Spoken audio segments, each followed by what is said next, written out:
you have been stretching your IT band and wondering why it keeps coming back, this video is going to reframe everything you have been told about this injury. Because IT band syndrome is one of the most mismanaged running injuries out there. Not because it's rare, because the advice most runners get is based on anatomy that isn't quite right.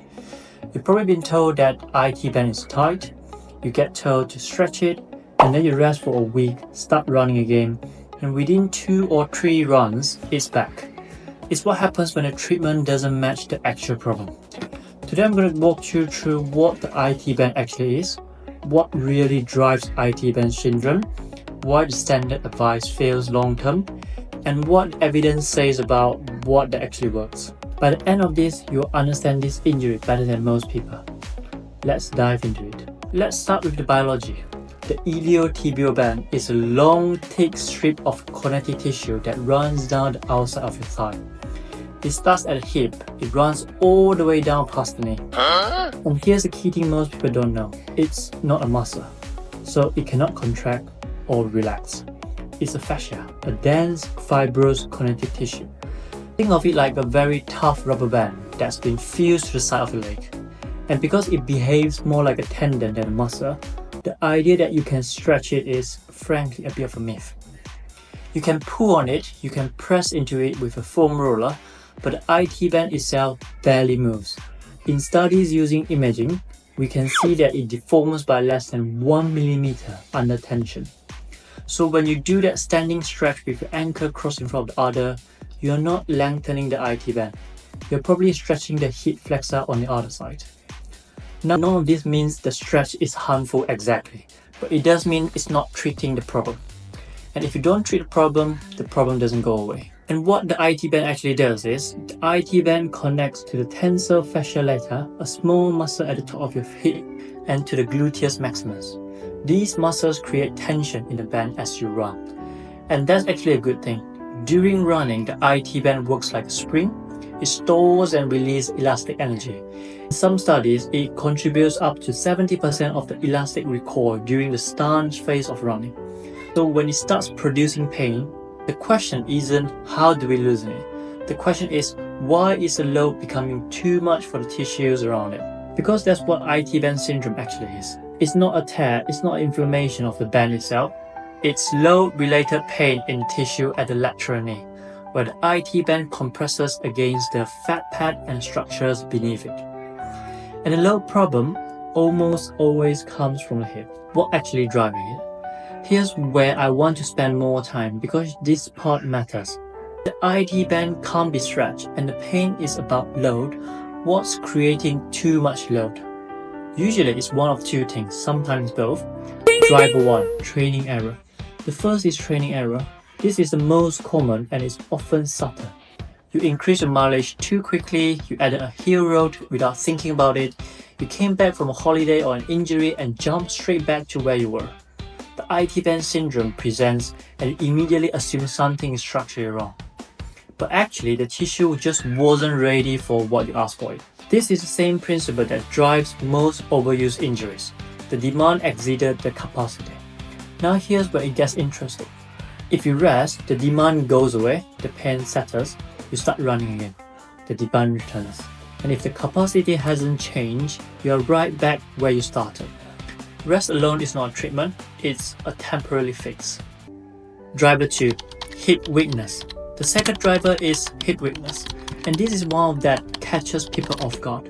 When you run, your hip abductors, your glutes and the muscles on the side of your hip, they stabilize the pelvis. Every time your foot hits the ground, your pelvis wants to drop on the opposite side. It's the basic mechanics of single leg stance. The hip abductors fire to prevent that. But when you are weak or when they're fatigued as you get into the later miles of the long run, the pelvis does drop. And when the pelvis drops, the knee falls inwards slightly. And when the knee falls inwards, the angle between the IT band and the outside structures of the knee changes.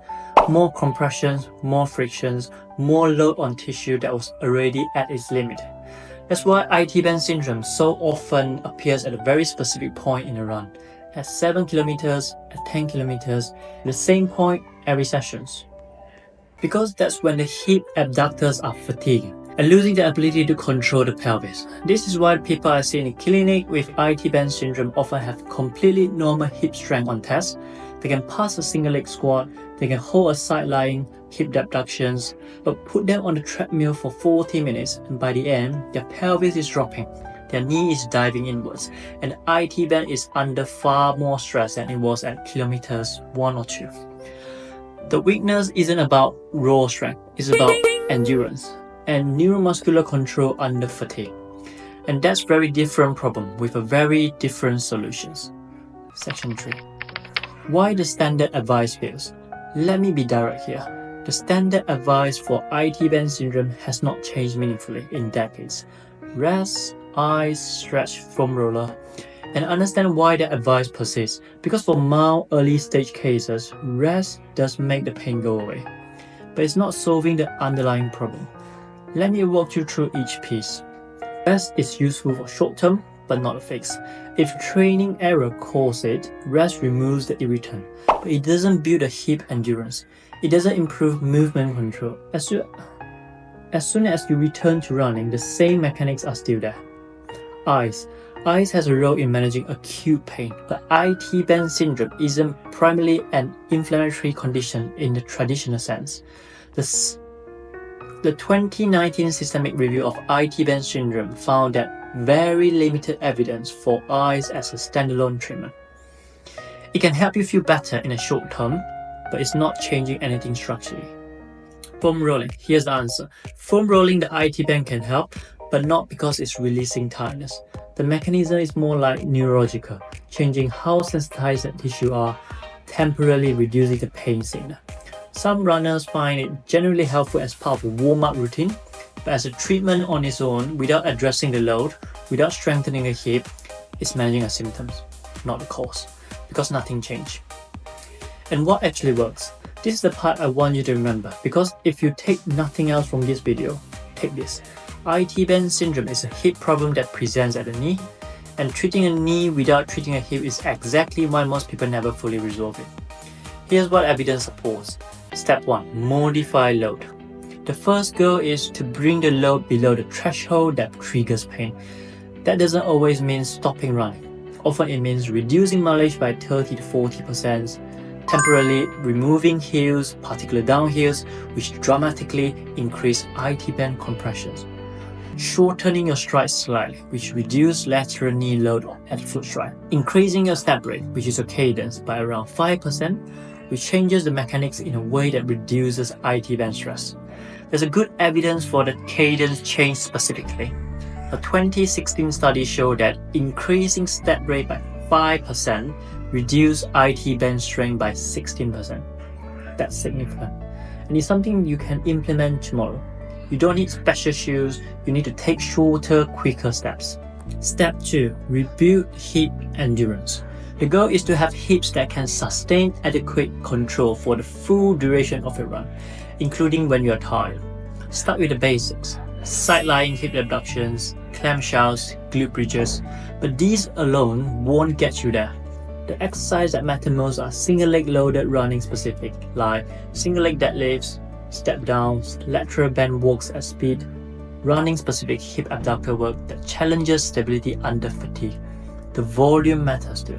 Low reps are not enough. If you're doing this 3 sets of 15 and stopping when it gets easy, you are not building endurance capacity the hips needs to sustain itself on the long run. You need progressive overload. You need to push into fatigue, because that's exactly the environment your hip needs to be strong in. Step 3. Address running mechanics. Once the pain is settling and the hip work is underway, look at how you actually run. Hip drop is a key thing to watch. If you can film yourself running from behind, do it. Look at the pelvis.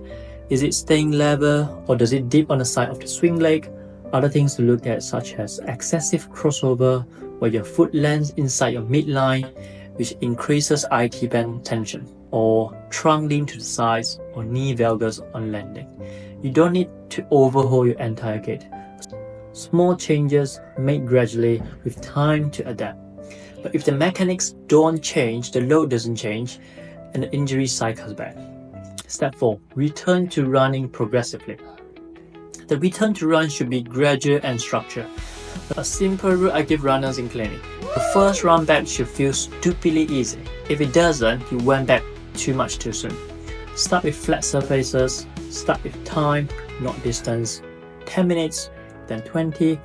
Monitor not just pain during the run, but the 24 hours after. That's your real indicator of tissue tolerance.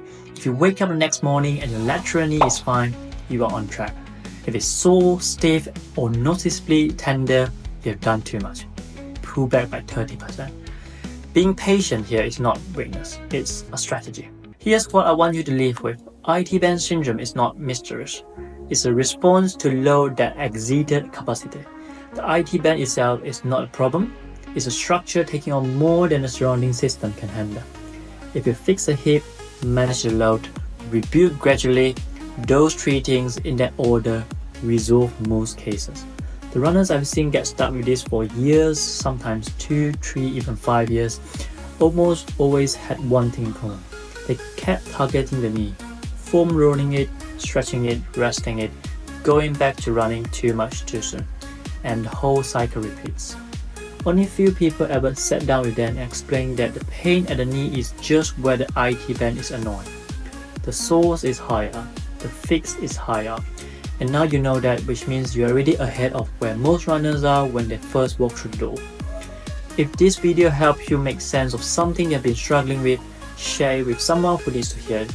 And if you want to understand how to actually build hip strength for running, not generic gym work, but running specific hip loading, that's the next video in the series. I will see you there.